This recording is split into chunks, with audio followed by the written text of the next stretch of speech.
آج ہمارے سامنے حکمرانی اور انصاف کے تین بہت بڑے اور آپ کہہ لیں تاریخی تصورات پر مبنی کچھ نوٹس ہیں۔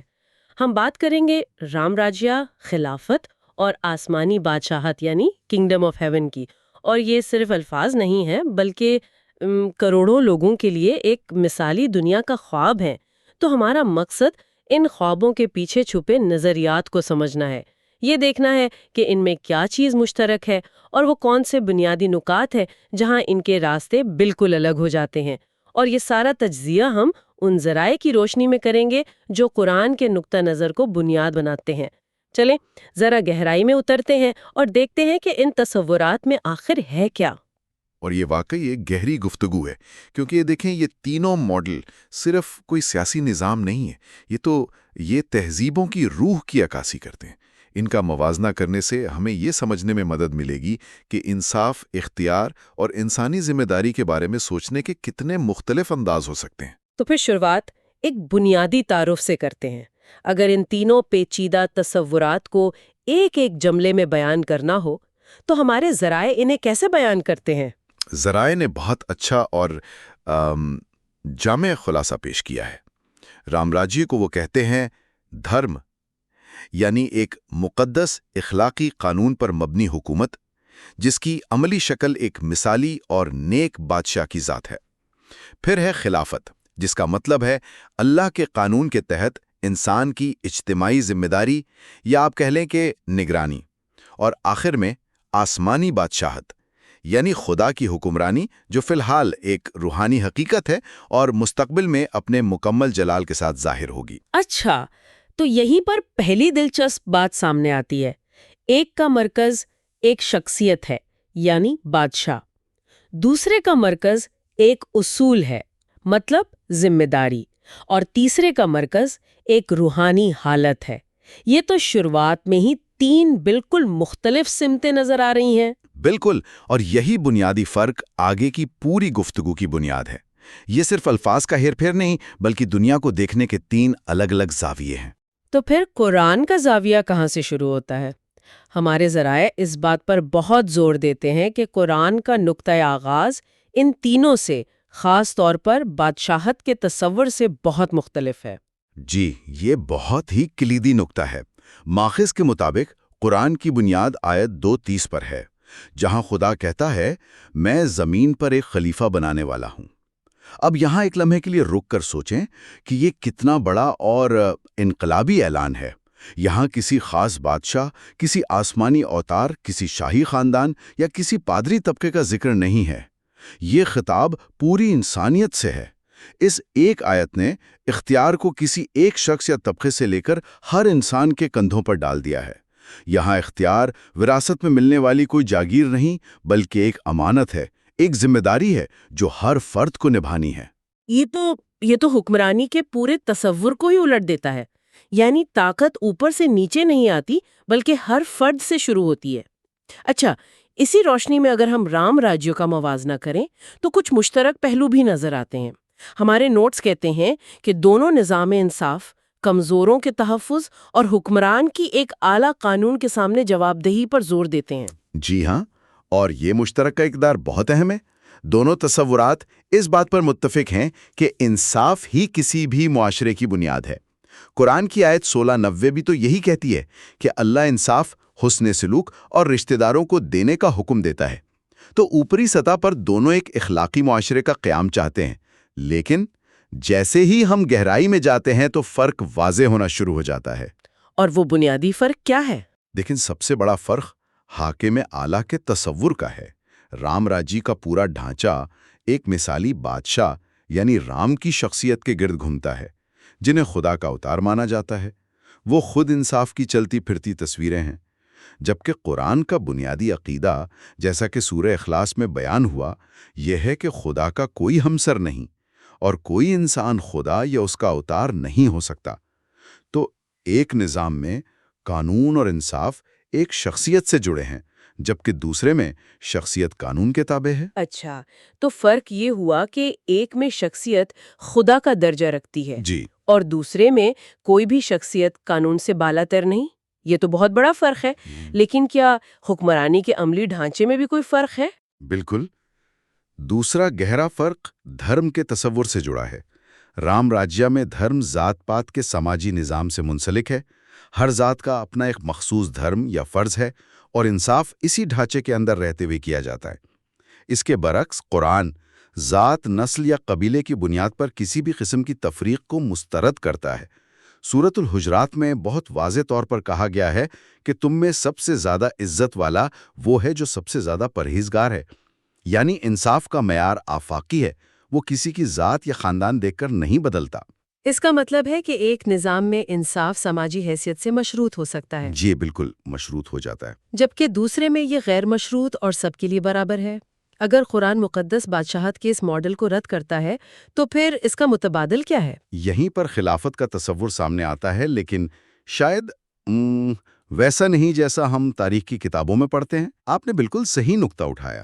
اکثر لوگ جب خلافت کا لفظ سنتے ہیں تو ان کے ذہن میں بنو امیہ، بنو عباس یا سلطنت عثمانیہ کی بادشاہتیں آ جاتی ہیں، لیکن ہمارے ذرائع واضح کرتے ہیں کہ قرآن کا تصور خلافت ان تاریخی سلطنتوں سے بالکل مختلف ہے۔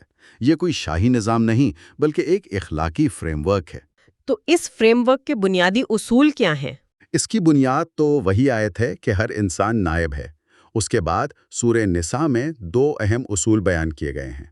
پہلا، امانتیں اور اختیارات ان لوگوں کو سونپے جائیں جو اس کے اہل ہوں، یعنی قابلیت اور اہلیت کی بنیاد پر، نہ کہ خاندان یا دولت کی بنیاد پر۔ اور دوسرا، جب بھی لوگوں کے درمیان فیصلہ کرو تو انصاف سے کرو، یعنی اختیار کا استعمال انصاف کے ساتھ جڑا ہوا ہے۔ اگر انصاف نہیں تو اختیار جائز نہیں۔ اور حکمران کی اطاعت کے بارے میں کیا اصول ہے؟ کیا وہ غیر مشروط ہے؟ ہرگز نہیں، یہ ایک اور بہت بڑا فرق ہے۔ قرآن میں اطاعت بھی مشروط ہے۔ ایک جگہ بہت سختی سے یہ اصول بیان کیا گیا ہے کہ اگر کوئی خدا کے نازل کردہ قانون کے مطابق فیصلہ نہیں کرتا تو وہ صحیح راستے پر نہیں۔ یہ اصول سورۃ المائدہ کی آیات میں بار بار دہرایا گیا ہے، جس سے اندازہ ہوتا ہے کہ حکمران کی اطاعت انصاف سے جڑی ہے۔ یہ کوئی اندھی اطاعت نہیں ہے۔ عوام کا فرض ہے کہ وہ نیکی کے کاموں میں ساتھ دیں، اور اگر حکمران راستے سے بھٹک جائے تو اس کی اطاعت لازم نہیں۔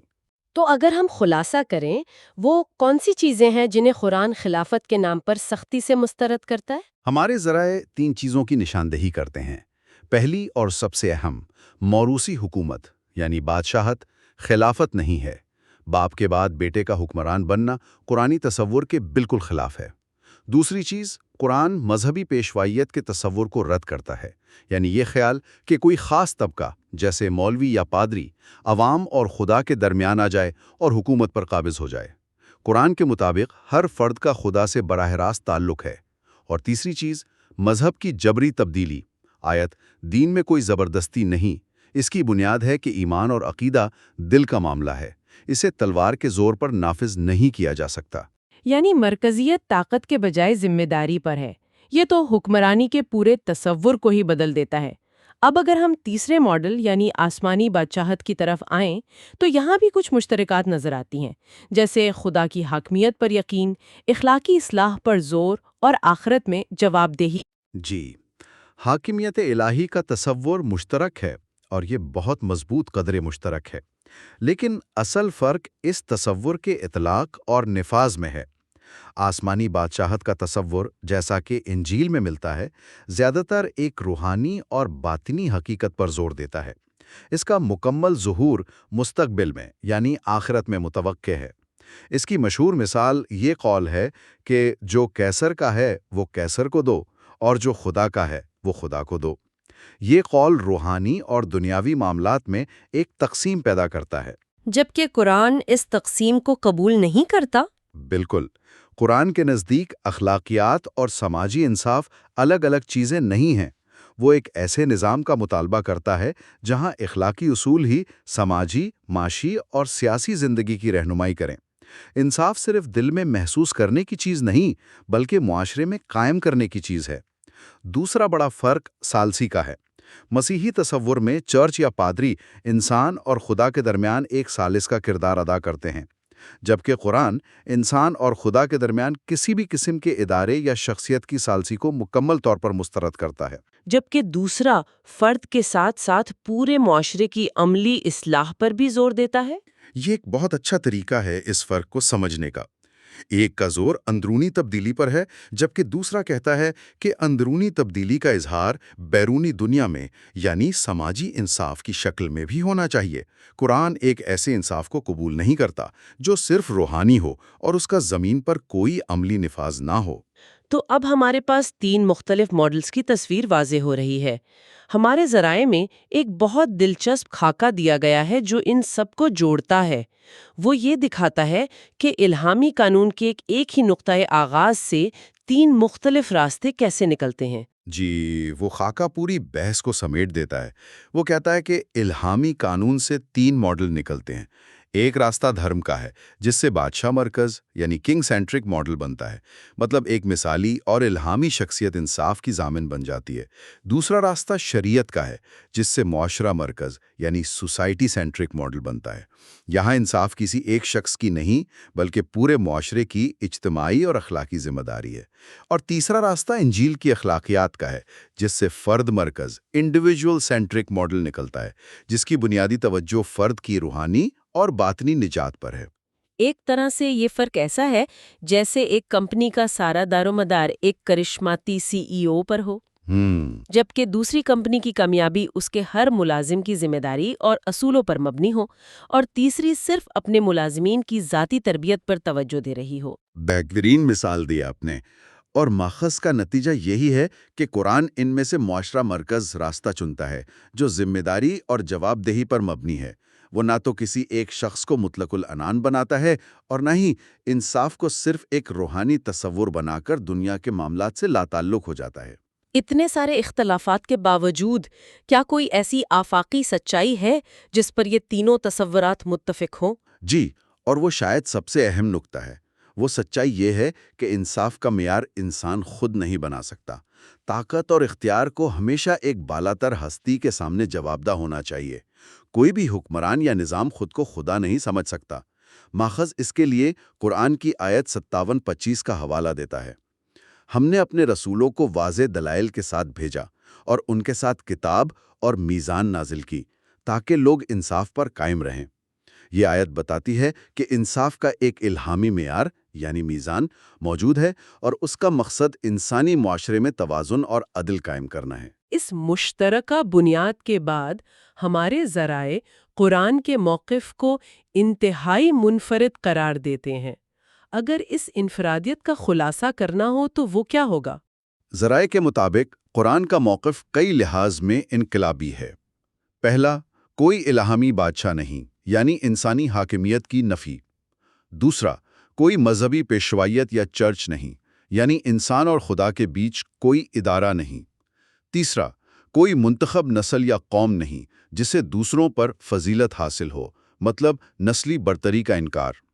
چوتھا، قانون کی بنیاد صرف وحی نہیں بلکہ وحی اور عقل دونوں پر ہے، یعنی غور و فکر کی دعوت۔ اور پانچواں اور سب سے اہم، جواب دہی صرف انفرادی نہیں بلکہ اجتماعی بھی ہے۔ ہر شخص اپنے اعمال کا ذمہ دار ہے اور پورا معاشرہ بھی انصاف قائم کرنے کا ذمہ دار ہے۔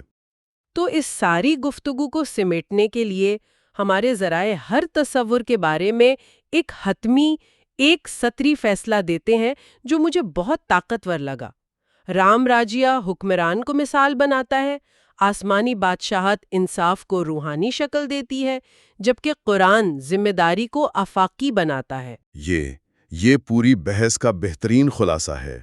ایک نظام شخصیت کے گرد گھومتا ہے، دوسرا روحانیت پر مرکوز ہے، جبکہ تیسرا نظام ذمہ داری کو ہر انسان تک پھیلا دیتا ہے، چاہے وہ حکمران ہو یا عام آدمی۔ یہی وہ بنیادی فرق ہے جو ان تینوں عظیم تصورات کو ایک دوسرے سے ممتاز کرتا ہے۔ اور اس سے پہلے کہ ہم ختم کریں، ہمارے ذرائع سوچنے کے لیے ایک نکتہ چھوڑتے ہیں، ایک ایسا سوال جو مستقبل میں مزید تحقیق کا دروازہ کھولتا ہے۔ مثلاً یہ کھوج لگایا جائے کہ جدید دور کی نام نہاد اسلامی ریاستیں خلافت کے قرآنی معیار پر پورا اترنے میں اکثر کیوں ناکام رہتی ہیں؟ یہ آخری سوال خاص طور پر بہت اہم اور غور طلب ہے۔ یہ ہمیں مجبور کرتا ہے کہ ہم قرآن میں پیش کردہ نظریے اور اس کے تاریخی اور جدید اطلاق کے درمیان موجود گہرے فرق پر سوچیں۔ کیا موجودہ نظام واقعی قرآنی اصولوں جیسے انصاف، اہلیت کی بنیاد پر انتخاب، مشاورت اور موروثیت کی نفی پر مبنی ہے؟ یا وہ محض بادشاہت اور آمریت کی ہی ایک جدید شکل ہیں جنہوں نے ایک مذہبی لبادہ اوڑھ لیا ہے؟ یہ ایک ایسا سوال ہے جو صرف تاریخی بحث نہیں بلکہ ہمارے حال اور مستقبل سے بھی جڑا ہوا ہے۔